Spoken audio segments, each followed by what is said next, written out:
Hi dears, സുഗമോ ദേവി സീരിയലിൻ്റെ ഇന്നത്തെ എപ്പിസോഡിലേക്ക് എല്ലാവർക്കും സ്വാഗതം. അങ്ങനെ നമ്മുടെ കെവിനാണെങ്കിൽ ശാരികയെ വിളിച്ച് ചോദിക്കുന്നുണ്ട്, അച്ഛനിപ്പോൾ എങ്ങനെയുണ്ട്, സുഖമായി വരുന്നുണ്ടോ എന്ന് ചോദിക്കുന്നുണ്ട്. അപ്പോൾ നമ്മുടെ കെവിനോട് ശാരിക ചോദിക്കുന്നുണ്ട്, ഇതെങ്ങനെയാണ് കെവിനേട്ടൻ അറിഞ്ഞത്? ഇതിപ്പോൾ ആരും തന്നെ അറിഞ്ഞിട്ടില്ലല്ലോ, ഞങ്ങളാകെ ഇച്ചിരി പേര് മാത്രമേ അറിഞ്ഞുള്ളൂ. ഇനിയിപ്പോൾ കെവിനേട്ടൻ എങ്ങനെയാണ് അറിഞ്ഞത്? എന്താ അതിലെന്തോ കാര്യമുണ്ടല്ലോ കെവിനേട്ട, ഉള്ള കാര്യം ഉള്ളതുപോലെ പറയാമെന്നൊക്കെ കെവിനോട് ചോദിക്കുന്നുണ്ട് നമ്മുടെ ശാരികയാണെങ്കിൽ. ശാരികയാണെങ്കിൽ ഇങ്ങനെ ചോദിക്കുന്ന സമയത്ത് കെവിനാണെങ്കിൽ വേറെ നിവൃത്തിയില്ലാത്തത് കൊണ്ടും താൻ ഒരുപാട് സ്നേഹിക്കുന്ന ഒരാളായതുകൊണ്ടും കെവിനാണെങ്കിൽ സത്യം തുറന്നു പറയുന്നുണ്ട്. അത് പിന്നെ നന്ദുവാണ് ആ അപകടത്തിന് കാരണമായത്. പക്ഷെങ്കിൽ നിങ്ങൾ വിചാരിക്കുന്നത് പോലെ നന്ദു അറിഞ്ഞുകൊണ്ട് ചെയ്തതോ ഒന്നുമല്ല. ഇപ്പോൾ ദേവിക പോയത് കൊണ്ട് തന്നെ നന്ദു ഒരുപാട് മോശപ്പെട്ട അവസ്ഥയിലൂടെയാണ് കടന്നു പോകുന്നത്. ആ അവസ്ഥയിൽ നന്ദുവിനെ ഒരു ഗുണ്ടകളൊക്കെ വന്ന് ഇടിക്കാൻ നിന്ന സമയത്താണ് അച്ഛൻ അങ്ങോട്ടേക്ക് വന്നത്. അപ്പോഴാണ് നന്ദുവിന് ആ അപകടത്തിൽ നിന്ന് പിന്മാറുന്ന സമയത്താണ് അച്ഛനും ആ ഗുണ്ടകളും തമ്മിൽ ചെറുങ്ങനെ അടിയുണ്ടായ സമയത്താണ് അച്ഛൻ താഴെ വീണ് ആ അപകടം സംഭവിച്ചത്. ആ അടിയിൽ അച്ഛനും പെട്ടുപോയി, അതാണ് പറ്റിപ്പോയത്. അല്ലാതെ അച്ഛനെ നന്ദു പിടിച്ചു വലിച്ച് വീഴ്പ്പിച്ചതോ അല്ലെങ്കിൽ നന്ദു അച്ഛനെ ഒരുപാട് വേദനിപ്പിക്കണമെന്ന് കരുതി അച്ഛന് ആക്സിഡൻ്റ് ഉണ്ടാക്കിയതോ അല്ല. നന്ദു ആണെങ്കിൽ ഇത് മനസ്സിലാക്കിയതിന് ശേഷമാണെങ്കിൽ ഗിരീഷ് അവിടെ വന്നിട്ട് പെട്ടെന്ന് തന്നെ അച്ഛനെ ആശുപത്രി കൊണ്ടുപോകാൻ വേണ്ടി പോയിട്ടുണ്ടായിരുന്നു. പക്ഷേ നന്ദു അങ്ങോട്ടേക്ക് വരാതിരുന്നതിന് കാരണം എന്ന് വെച്ചാൽ ശാരികയെ നിനക്കറിയാലോ, നിൻ്റെ ചേച്ചി എന്തെങ്കിലുമൊക്കെ പ്രശ്നം ഉണ്ടാക്കുമോ എന്ന് വിചാരിച്ചിട്ട് തന്നെയാണ് നന്ദു അങ്ങോട്ടേക്ക് വരാതിരുന്നതെന്നൊക്കെ കെവിനാണെങ്കിൽ ശാരികയോട് ഇങ്ങനെ പറയുന്നുണ്ട്. അതിനുശേഷമാണെങ്കിൽ കെവിൻ ഈ പറഞ്ഞ കാര്യങ്ങളെല്ലാം തന്നെ ശാരികയാണെങ്കിൽ പെട്ടെന്ന് തന്നെ വന്ന് എല്ലാവരെയും അറിയിക്കുന്നുണ്ട്. അച്ഛൻ്റെ ഈ ഒരു അവസ്ഥയ്ക്ക് കാരണം നന്ദുവാണ്. എല്ലാം എന്നോട് ഒരാൾ പറഞ്ഞിട്ടുണ്ടായിരുന്നു, നന്ദുവിൻ്റെ കൂടെ ഉള്ള ഒരാളാണ് എന്നെ വിളിച്ചപ്പോൾ എല്ലാ കാര്യങ്ങളും തുറന്നു പറഞ്ഞതെന്നൊക്കെ ഇങ്ങനെ രീതിയിൽ നമ്മുടെ ശാരിക പറയുന്നുണ്ട്. അപ്പോൾ നമ്മുടെ ദേവികയ്ക്കാണെങ്കിൽ ഭയങ്കര സങ്കടമാവുന്നുണ്ട്. കുറച്ച് നേരത്തെ മുന്നേ എന്തായിരുന്നു ഗിരീഷേട്ടൻ ഞങ്ങളോട് പറഞ്ഞിരുന്നത്, അച്ഛന് ഒരു ആക്സിഡൻ്റ് ആയിരുന്നു, അതൊരു സ്കൂട്ടി വന്ന് ഇടിച്ചതാണ്. അപ്പോഴും എനിക്ക് സംശയം ഉണ്ടായിരുന്നു, സ്കൂട്ടി ഇടിച്ചതാണെങ്കിലും അച്ഛന് ഭയങ്കരമായിട്ടുള്ള പരിക്ക് പറ്റാൻ ഒരു ചാൻസും ഇല്ല. അങ്ങനെ എന്തിനാണ് ഞങ്ങളോട് കള്ളം പറഞ്ഞതെന്നൊക്കെ നമ്മുടെ ഗിരീഷിനോട് ദേവികയെ ചോദിക്കുന്നുണ്ട്. ഗിരീഷാണെങ്കിൽ പറയുന്നുണ്ട്, എനിക്ക് വേറെ നിവൃത്തിയൊന്നും ഉണ്ടായിരുന്നില്ല ശാരികയും ദേവികയെ, നിങ്ങളെന്നെ മനസ്സിലാക്കണം. കാരണം ഇപ്പം തന്നെ നന്ദനും ദേവികയായിട്ട് ഭയങ്കര പ്രശ്നത്തിലാണ്. ആ സമയത്ത് നന്ദനെ പറ്റി ഇങ്ങനൊരു കാര്യം പറയാമെന്ന് വെച്ചാൽ അത് ഭയങ്കര മോശമാണ്. കാരണം ദേവിക ഇപ്പം നന്ദനെ ഒരുപാട് വെറുക്കുന്നുണ്ട്. ഇത് ദേവിക വിചാരിക്കുന്ന പോലെ നന്ദൻ മനഃപൂർവ്വം ഉണ്ടാക്കിയ ആക്സിഡൻ്റ് ഒന്നുമല്ല. നന്ദനെ കുറേ ഗുണ്ടകൾ വന്ന് കൊല്ലാൻ നോക്കുന്ന സമയത്ത് അച്ഛൻ അങ്ങോട്ടേക്ക് പോയിട്ട് അവിടുന്ന് അച്ഛന് പരിക്ക് പറ്റിയതാണ്. അപ്പോഴാണ് നന്ദു ഇങ്ങോട്ടേക്ക് വരാമെന്നൊക്കെ പറഞ്ഞിട്ടുണ്ടായിരുന്നു. പക്ഷേ ദേവിയുടെ മറുപടി എന്തായിരിക്കും, ദേവിയുടെ പ്രതികരണം എന്തായിരിക്കുമെന്ന് അറിയാത്തത് കൊണ്ട് തന്നെ ഞാനാണ് നന്ദുവിനോട് പറഞ്ഞത് ഇങ്ങോട്ടേക്ക് വരണ്ട എന്നൊക്കെ പറയുന്നുണ്ട് നമ്മുടെ ഗിരീഷാണെങ്കിൽ ദേവിയോടാണെങ്കിലും.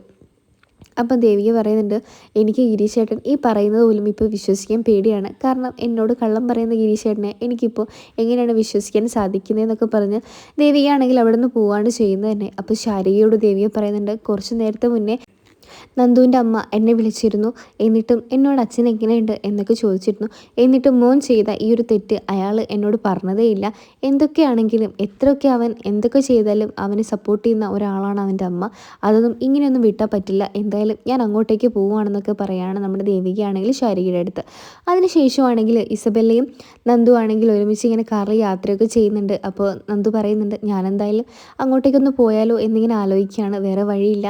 അവൾ ഈ സമയത്തും ഒറ്റപ്പെട്ടിരിക്കുകയാണായിരിക്കും. കാരണം അവൾക്ക് ഈ ലോകത്ത് ഒരുപാട് ഇഷ്ടപ്പെടുന്ന ഒരാളാണ് അവളുടെ അച്ഛൻ.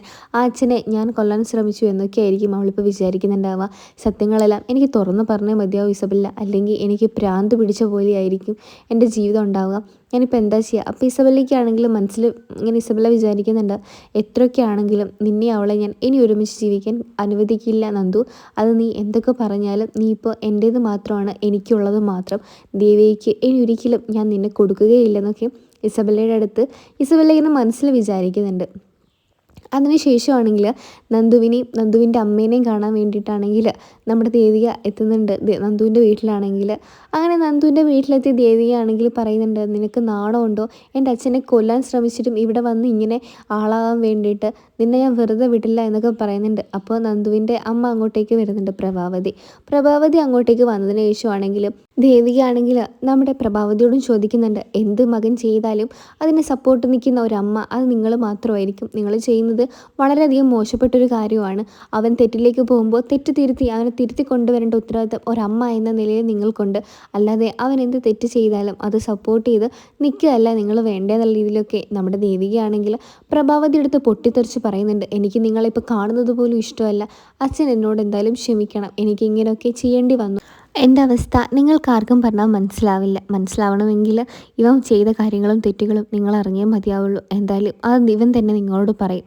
എന്തായാലും ഞാനിപ്പം പോവുകയാണ്. എൻ്റെ അച്ഛൻ എന്തായാലും അപകടം പറ്റിയതിൽ ഇവനെ ഞാൻ വെറുതെ വിടുമെന്ന് ആരും വിചാരിക്കേണ്ട. എന്തായാലും ഞാൻ നിന്നെ കോടതി കയറ്റും നന്ദു എന്നൊക്കെ പറയുന്നുണ്ട്. അപ്പോൾ അതിന് ശേഷമാണെങ്കിൽ നന്ദു പറയുന്നത് നീ വിചാരിക്കുന്ന പോലെയല്ല എന്നൊക്കെ ഇങ്ങനെ വിഷമത്തോടെ നന്ദു പറയുന്നുണ്ടെങ്കിലും നമ്മുടെ ദേവികയാണെങ്കിൽ തൻ്റെ താലി വലിച്ചെറിഞ്ഞ് പൊട്ടിച്ച് നമ്മുടെ നന്ദുവിൻ്റെ കയ്യിൽ കൊടുക്കുന്നുണ്ട്. ഇതും കൂടെ നീ വെച്ചോ, ഇതും കൂടെ ആ ഇസബെല്ലയുടെ കഴുത്തിൽ നീ കെട്ടിക്കൊടുക്കണം, നീ ആഗ്രഹിച്ച പോലെ അവളുടെ കൂടെ തന്നെ ജീവിക്കണം എന്നൊക്കെ നന്ദുവിൻ്റെ മുഖത്ത് നോക്കി നമ്മുടെ ദേവിക പറയുന്നുണ്ട്. അതിനുശേഷം ആശുപത്രിയിൽ തിരിച്ചെത്തിയ ദേവികയാണെങ്കിൽ ശാരികയോടും അമ്മയോടും നടന്നതിനെക്കുറിച്ചെല്ലാം പറയുന്നുണ്ട്. എനിക്ക് അയാൾ കിട്ടിയ താലി ഇനി ആവശ്യമില്ല, അത് ഞാൻ അയാൾക്ക് തന്നെ തിരിച്ചു കൊടുത്തിട്ടുണ്ട്. ഇനിയിപ്പോൾ അച്ഛൻ്റെ അവസ്ഥ എന്തായി തീരുമെന്നൊന്നും എനിക്കറിയില്ല. എന്തായാലും ഞാൻ നിയമപരമായിട്ട് തന്നെ മുന്നോട്ട് നീങ്ങാൻ വേണ്ടി പോവുകയാണെന്നൊക്കെ ശാരികയോട് പറയുന്നുണ്ട്. അപ്പോൾ നമ്മുടെ അമ്മയും ശാരികയ്ക്കാണെങ്കിൽ ഒന്നും മിണ്ടാതെ ഇങ്ങനെ നിൽക്കുകയാണ്. കാരണം ദേവികയാണെങ്കിൽ ആര് പറഞ്ഞിട്ട് ഒന്നും കേൾക്കുന്ന പോലുമില്ല. ഗിരിയാണെങ്കിൽ ഒരുപാട് പറയുന്നുണ്ട്, അവൻ നിരപരാധിയാണ്, അവൻ അറിയാത്ത പറ്റിയതാണ് എന്നൊക്കെ ഇങ്ങനെ പറയുന്നുണ്ടെങ്കിലും ശാരിക അതൊന്നും ചെവിയിൽ കേൾക്കാത്ത പോലെ കൂട്ടാക്കാതെ ഇങ്ങനെ നിൽക്കുകയാണ്. അങ്ങനെയാണ് ഇന്നത്തെ ഒരു എപ്പിസോഡ് അവസാനിക്കുന്നത്. നിങ്ങൾക്ക് ഈ ഒരു സീരിയൽ ഇഷ്ടമാണെങ്കിൽ ചാനലൊന്ന് സബ്സ്ക്രൈബ് ചെയ്ത് സപ്പോർട്ട് ചെയ്യണേ. അപ്പോൾ മറ്റൊരു എപ്പിസോഡായിട്ട് വരാം. ബായ്.